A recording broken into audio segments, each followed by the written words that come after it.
এক দেশে এক জঙ্গলে একদিন এক সিংহী একটি ছোট শাবকের জন্ম দিল। কিন্তু জন্মের পরপরই সিংহী মারা গেল। সেই সময়ে একদল ভেড়া সেখান দিয়ে যাচ্ছিল। সদ্য জন্মানো ছোট শাবকটি একা এবং বিভ্রান্ত হয়ে সেই ভেড়ার পালেই যোগ দিল এবং তাদের সাথেই চলতে শুরু করলো। ভেড়াদের সঙ্গে থাকতে থাকতে ছোট সিংহটি তাদের মতোই আচরণ শিখে গেল। সে ঘাস খেতে শুরু করলো, কখনো মাংস খেত না, এমনকি কোনোদিনও গর্জন করতেও চেষ্টা করেনি। ভেড়াদের মাঝে বড় হতে হতে সে ভাবতে লাগলো সেও নিশ্চয়ই একটা ভেড়া। দিন কেটে গেল, ছোট শাবকটি বড় হলো, কিন্তু মনে এখনো সে এক ভেড়া।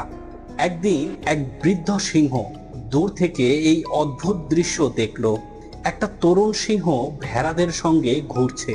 সে অবাক হয়ে ভাবলো, একটা সিংহ কিভাবে ভেড়াদের সঙ্গে থাকে। বৃদ্ধ সিংহটি সত্য জানার জন্য ভেড়ার পাল আক্রমণ করলো। ভয়ে সবাই দৌড়ে পালিয়ে গেল। তরুণ সিংহটিও তাদের সঙ্গে পালালো। শেষে বৃদ্ধ সিংহ তাকে ধরে ফেললো। ভয়ে কাঁপতে কাঁপতে তরুণ সিংহ কাঁদতে লাগলো, আমাকে ছেড়ে দিন, আমি একটা সাধারণ ভেড়া। বৃদ্ধ সিংহ অবাক হলো, বুঝলো ব্যাপারটা কি।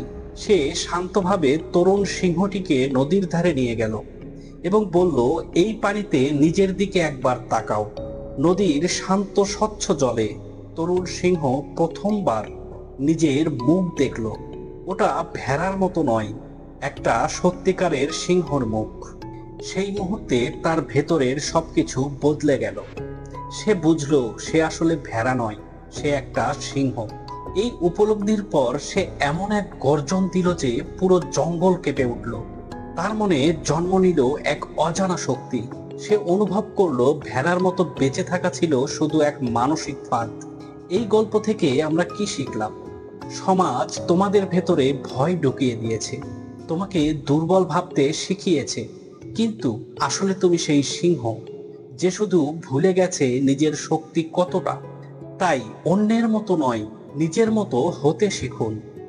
তোমার ভেতরের সাহস, প্রতিভা আর শক্তি চিনে নাও। যেদিন তুমি নিজের আসল পরিচয় বুঝবে, সেদিনই তুমি গর্জে উঠবে তোমার সত্যিকারের রূপে।